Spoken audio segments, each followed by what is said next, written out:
عليكم ورحمة الله وبركاته. أخباركم وأخبار صحتكم؟ يا رب تكونوا قاعدين بصحتكم. معايا الحلقة الأولى من مش فاهمين. الحلقة هتكون طويلة شوية بس هتستمتعوا بيه. تخش على أول حاجة الناس مش فاهماها. صاحبك اللي هو صاحبك يقول لك يا اسطى ويعيش الدور عليه، يقول لك يا اسطى. جدع السواق اللي هو بتاع التاكسي لما يقول له خد الحساب ما يقدرش يقول له يا اسطى. طب ليه؟ فهموني. هو مش فاهم، هو فعلا على شغل يقول يا اسطى لصاحبه على كده. نادي اسمه احسن لك، يعني ما تقولش يقول له يا اسطى. انت يا اسطى بتاع العربيه مش هتقدر تقول له خد الحساب يا اسطى. وتعالى كمان على اقوى، الحد بص عليك وراح تف تحتيه، قال تف عليك ليه؟ هاخدها بالعقل انت، يعني هو تف تحتيه كان بص عليك انت يبقى خلاص كده تف عليك هو. شوفوا كلام ملوش اي معني. بصوا على الكلام اللي معني. ادينا احذركم. وتدعى كمان على الحالة ديت. قالوا نور تصحى الصبح تفتح الباب وخلك شوية ماء قدام الباب. ليه؟ قال شوية الماء دول هيجيبوا لك خير. ترى الأعمال الصالحة كلها سايبها، وده تقول لي شوية الماء اللي هبخهم قدام الباب هيجيبوا لك خير. مش فاهمين. تعالى كمان على الناس مش فاهماه. لما واحد يدعي على التاني يدعي عليه يعني بشر. قال لو حد يقول له قول يا أخي يا حامي ردي الدعوة تاني. انتوا مش فاهمين صدق يعني ولا ايه؟ انتوا مش فاهمين، اكيد مش فاهمين. الرغيف الحامي مش هيرد الدعوة تاني. الرغيف الحامي هيرد الدعوة تاني. انتوا مش فاهمين. وتيجي كمان على الحاجة اللي الناس مش فاهمها خالص. لما الواحد قال يشرب شاي في الصبح،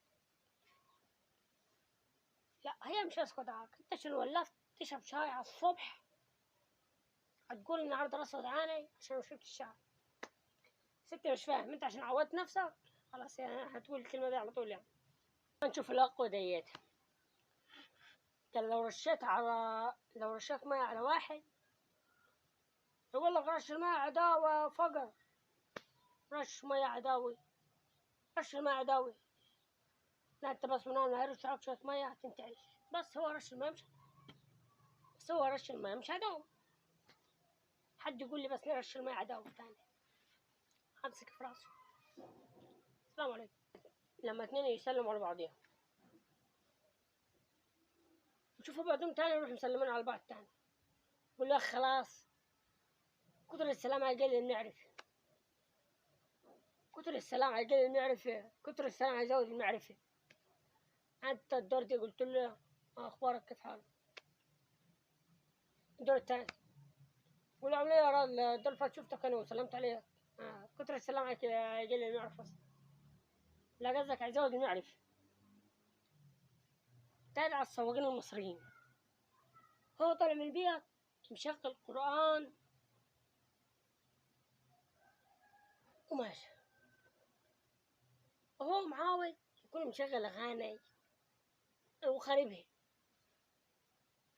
حتى في الصبح يعني قلبك هيبقى عمران بالإيمان انت وراد هيبقى الشيطان مسيطر عليك.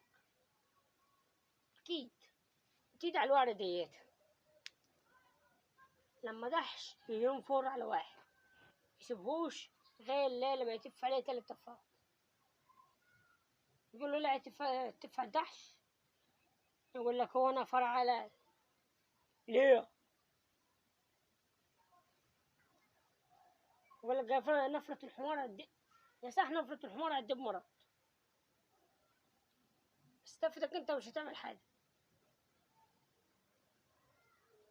تروح اغسلها بشوية مية. تدعي كمان على الناس مش فاهمة، وبالذات الأمهات.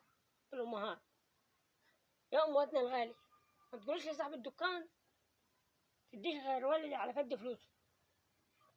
ولدك انت هتبعته لي بجنيه وهو يقعد يبكي على حد أكبر من الدنيا. يا ما تديله فلوس 5 جنيه هيعرف يشتري بيه، وعلى صاحب الدكان كده ريح المخ بتاعه. فما تقوليش ادي ولدي على قد فلوسه وبعدين تبعتليش غير بجنيه وهو يقعد يبكي. وتاني كمان على قويق الغراب في الصبح اللي الناس مش فاهماه خالص. يعني الغراب عمال يتكوك، حد سمعه يقول في قتيل وقع. لا انتوا باين عليكم ايه مش فاهمين وافهموا. قوق الغراب يعني مش حاجة، يعني هو هيقوق عادي، يعني ما تقوليش قتيل وقع، مفيش حاجة وقعت أصلا. يعني الغراب لما يكوك عادي، زي الحمارة لما تنهي، زي الكلب لما يهوهو. كمان على حكاية السعداية، لما حد قال يكون شايف يروحوا قايلين ايه ندوبوا سعداية تطلع في الحشيشة، هيت اللي ما عرفهاش يروحوا جايبين يروحوا قاطعينها كده في علم كيان. لو طلعت علامة قال لي تبقى بيت، طلعت علامة تانية يبقى ولد. انتوا عايشين في عصر التخاريف ولا مش فاهمين؟ وتاني كمان على أغرب حاجة الناس مش فاهمين. يعني الناس تقول لك كل اللي يعجبك والبس اللي يعجب غيرك. طب ليه ألبس اللي يعجب غيري؟ أنا ألبس اللي هيعجبني أنا بلادي على المقاس، ولا ألبس اللي هيعجب غيري؟ اللي غيري ما فيش حدا عجباه خالص.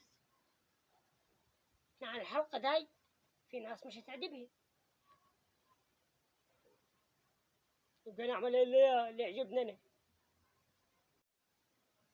كمان لما تقول واحد يا اكنس في الليل يكون في الليل، يعني يقول لك الكنس حرام في الليل، تقول له ليه؟ يقول لك حرام.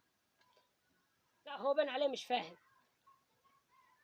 اكنس في وقت مش حرام، بس الفيبقان هيقول لك مش حرام الكنس في الليل.